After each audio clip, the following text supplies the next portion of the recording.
I wanted to ask you about that. If you could talk about the concept, Thug Life, you could talk about the concept. Yeah, that's a classic right there. That whole album, 1 through 10. my man. Yeah, I mean, that's yeah, the concept. That's very interesting. You say the concept because that's why we're trying to get this Thug Life documentary done. We're going to trying to do a documentary about the concept, but you know, it kind of evolved. First, you know, we was riding 50 niggas on Strictly For My Niggas album. It was about 50 niggas. You know, the concept of that was one good nigga down with you, one good nigga in every state, we could accomplish anything. You know, oh, I'm sorry, man. That's what that was supposed to signify.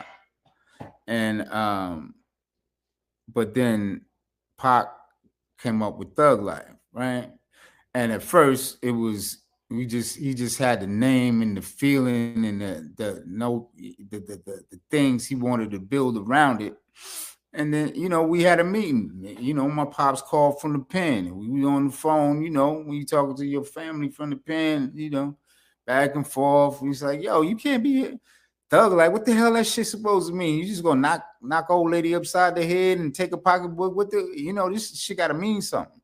So we discussed, you know, what is the things that we wanted it to mean.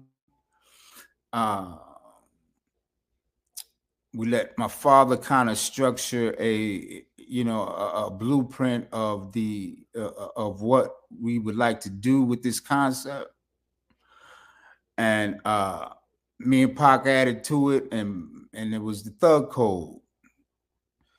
Created the Thug Code. I mean, my pops was in prison, so he ain't have shit else to do but but put that together for us because he wanted to be a part of what we was doing anyway.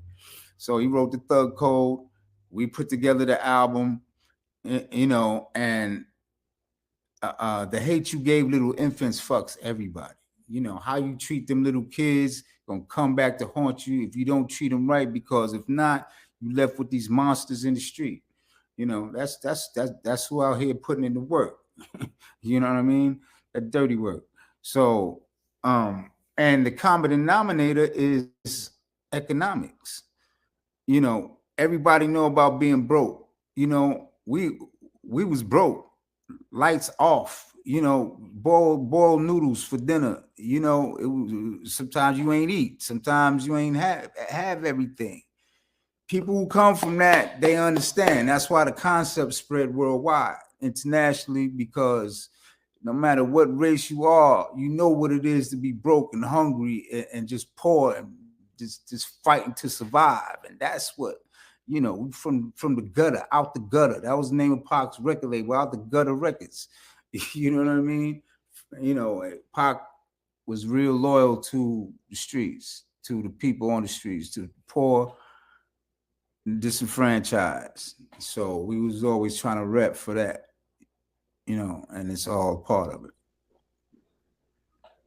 Oh wow, man! I appreciate you breaking that down, man. I'm in Africa right now. I'm in Cape Verde. I'm on the west side. I've been to about 70 countries across the world, man. Every country I go to, man, your brother get love. No matter if they speak English or not, you see pictures of them, T-shirts, murals.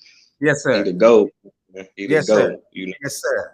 Yeah, yeah. I helped do that. Yeah, we go get them there. Yeah, We did that. definitely. You planted the seed, bro. You planted that seed, and I'm thankful Love, for you love, for and that, they man. know it. They know it. They know what it is. They know what it is. They ain't seen nothing like Pac since, and they never will. You know, that was a phenomenon. Pac was a phenomenon. We were all blessed to experience that, and Pac was here to teach us lessons. Learn from that young dude. Learn from him. His first album, Tupacalypse Now. Apocalypse means abrupt and sudden change, and that's exactly what Pac was.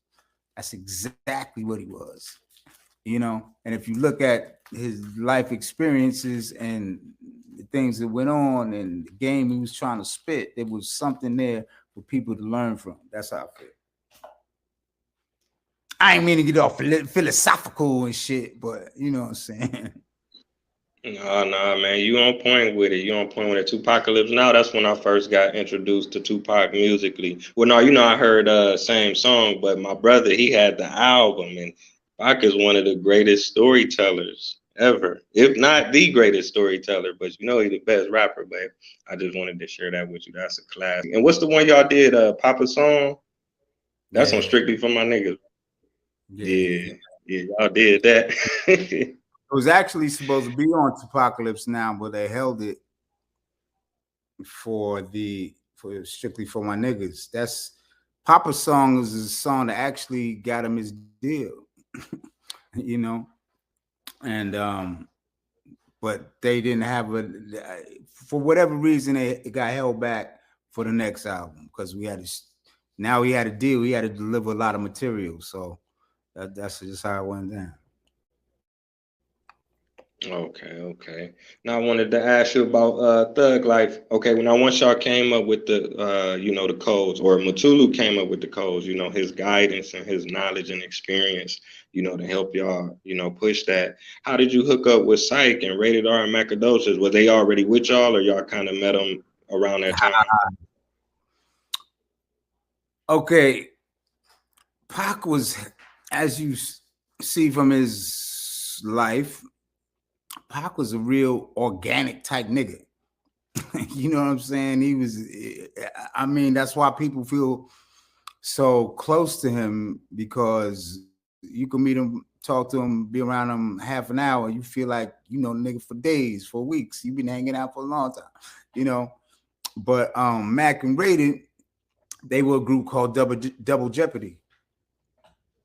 They were happened to be at the radio station. They came to the radio station to actually link up with our other fam, Tretch. They wanted to meet Tretch, and Pac was there. And then they linked up. I was out of town. I came back. They had linked up, and we had a show like the next day. They came with us to the show in San Diego, ripped it, turned it out, and they was down.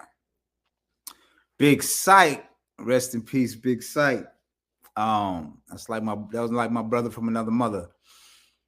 His best friend was Big Surge out here on the West Coast. Big Surge, out there in Inglewood, and he kept telling us we need to meet Big Sight. We need to meet Big Sight.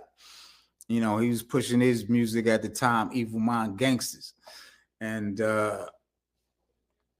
we met Psych, and it was automatic click thing. We clicked automatically. Plus, Big Surge is the nephew of one of Pac's managers at the time. His manager at the time, Watani. So it was all connected, all family like, and it was all love. And that ended up being the crew that smashed the tour and kicked up a lot of dust.